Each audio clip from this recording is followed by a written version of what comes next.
이 시간 함께 볼 하나님의 말씀은 요한복음 7장 37절부터 39절까지의 말씀, 37절부터 39절까지의 말씀을 제가 봉독합니다. 명절 끝날 곧 큰 날에 예수께서 서서 외쳐 이르시되 누구든지 목마르거든 내게로 와서 마셔라.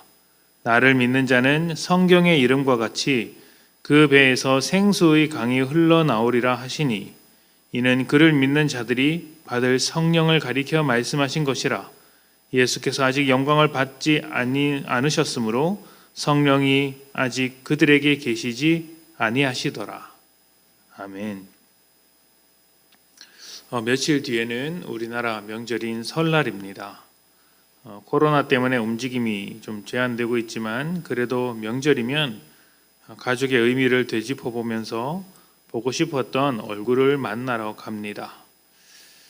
저희 교회도 이제 명절날 이제 하던 예배와 사역을 잠시 멈추고 이제 흩어지게 되는데 명절 기간 동안 새벽 예배와 수요 예배를 드리지 않습니다. 모이지 않습니다. 목요일부터 명절 끝나고 그 다음 날인 목요일부터 우리가 모이게 되는데요. 새벽 예배 드리는 분들도 기억하셨다가 명절 다 보내고 다시 모이도록 하겠습니다. 이런 명절이 되면 모든 국민이 한꺼번에 움직이기 때문에 교통정체가 매우 심합니다. 그럼에도 그런 불편을 무릅쓰고 찾아뵙는 것은 명절이 어떤 의미인가를 잘 보여준다고 할 수 있겠습니다. 명절은 우리나라에만 있는 것은 아닙니다. 대부분의 국가는 국가적인 기념일이나 민족적인 기념일을 명절로 지킵니다. 그리고 유대인들도 자신들만의 명절이 있습니다. 유대인의 명절 중에서 대표적인 것이 유월절, 그리고 칠칠절, 그리고 마지막으로 초막절, 이 세 가지 절기입니다. 이 중에서 초막절은 광야에서 가나안으로 가는 과정을 기념하는 것으로서 일종의 추수감사절의 성격을 가지고 있습니다. 거둔 곡식을 저장고에 넣어두고 감사하는 마음으로 이 절기를 지키는 것입니다. 초막절이 되면 제사장은 금으로 된 항아리로 물을 떠서 제단에 뿌렸는데 이것은 광야에서 물을 주신 그 하나님의 은혜를 기념하는 것이었습니다.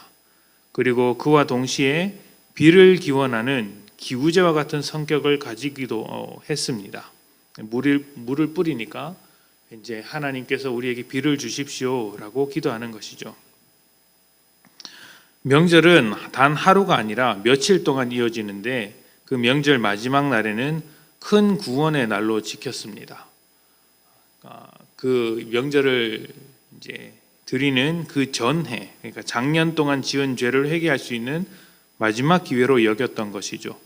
그래서 이들은 물을 쏟아 부으면서 자신의 죄도 함께 씻겨 내려가기를 기도했고 무엇보다 거룩한 성령님께서 그 제사 가운데 임하기를 원했습니다. 죄가 씻기고 거룩한 성령님께서 자신들에게 오기를 바라면서 물을 부었던 것이죠. 예수님께서 가신 지금의 명절이 이 초막절입니다. 그리고 명절 마지막 날 사람들이 죄에서 깨끗하게 되고 성령을 기다리는 그 마지막 날에 예수님께서 소리치셨습니다. 목마른 자는 누구든지 내게 와서 마셔라.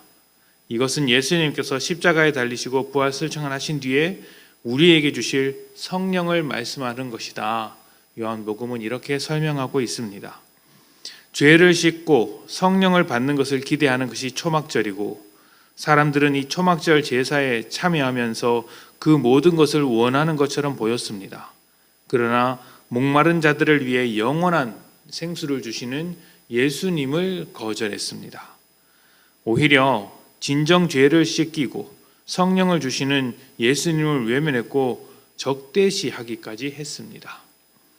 예수님은 목마른 자는 자신에게 오라고 하셨습니다.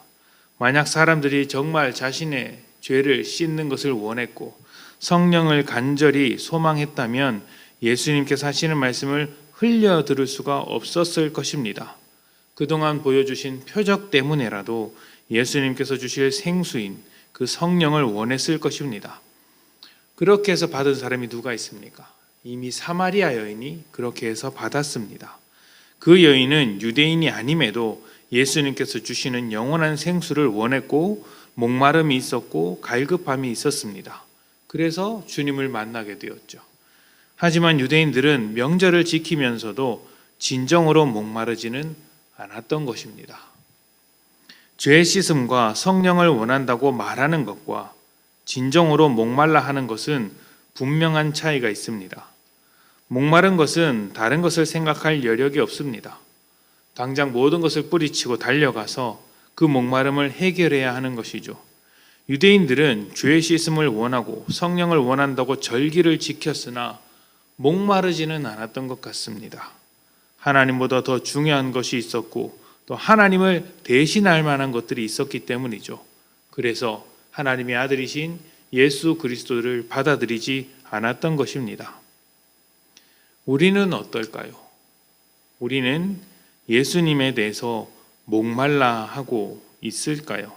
아니면 예수님에 대한 갈증이 있을까요? 성령에 대한 간절한 소망이 있을까요? 아니면 다른 것에 대한 목마름으로 가득 차 있을까요?